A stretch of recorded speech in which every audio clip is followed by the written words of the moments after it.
পদোন্নতি, বেতন বৈষম্য সহ ৯ দফা দাবিতে সচিবালয়ের প্রশাসনিক কর্মকর্তা এবং ব্যক্তিগত কর্মকর্তাদের ৪ ডিসেম্বরের মহাসমাবেশ প্রত্যাহার করা হয়েছে।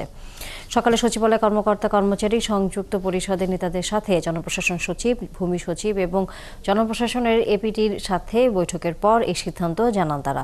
জনপ্রশাসন সচিব মুখলিসুর রহমান বলেন, তাদের ৯ দফা যে দাবি সেগুলো কোনোটাই অযৌক্তিক নয়।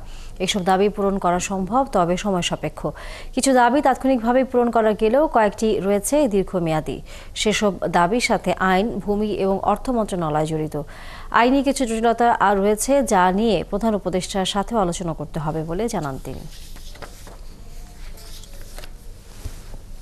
বেতন বৈষম্য, পদোন্নতির যে সংরক্ষিত কোটাসমূহ, সেগুলো দাবির সেই কোটাগুলো সংরক্ষণ করা হবে এবং পর্যায়ক্রমে সেগুলো আমাদেরকে প্রদান করা হবে। তা আমাদের যে দৈনন্দিন ব্যয় এটা অনেক বেশি।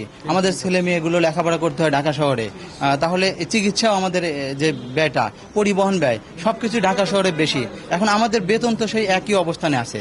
যে দাবিগুলো আমরা খুব ধৈর্য সহকারে স্যাররা, আমাদের সিনিয়র যারা কর্মকর্তা আছেন তারা শুনেছেন এবং এর প্রেক্ষিতে তাদেরকে বলা হয়েছে যেটা ইমিডিয়েটলি আমরা দাবিগুলিকে পূরণ করতে পারবো, অথবা যেগুলি আমাদের ঊর্ধ্বতন কর্তৃপক্ষ এবং নীতি নির্ধারণের পর্যায়ে যাবে সেখানে তাদের দাবিগুলোকে পূরণ করার জন্য আমরা উত্থাপন করব। আমাদের সাথে জড়িত, সংশ্লিষ্ট, আমাদেরও স্বার্থ।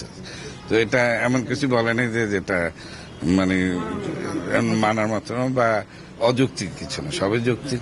আমরা সেগুলো দুই একটা হয়তো কিছু আছে আইন কানুনের ব্যাপারে, সেগুলো আমরা পরীক্ষা করবো। আমরা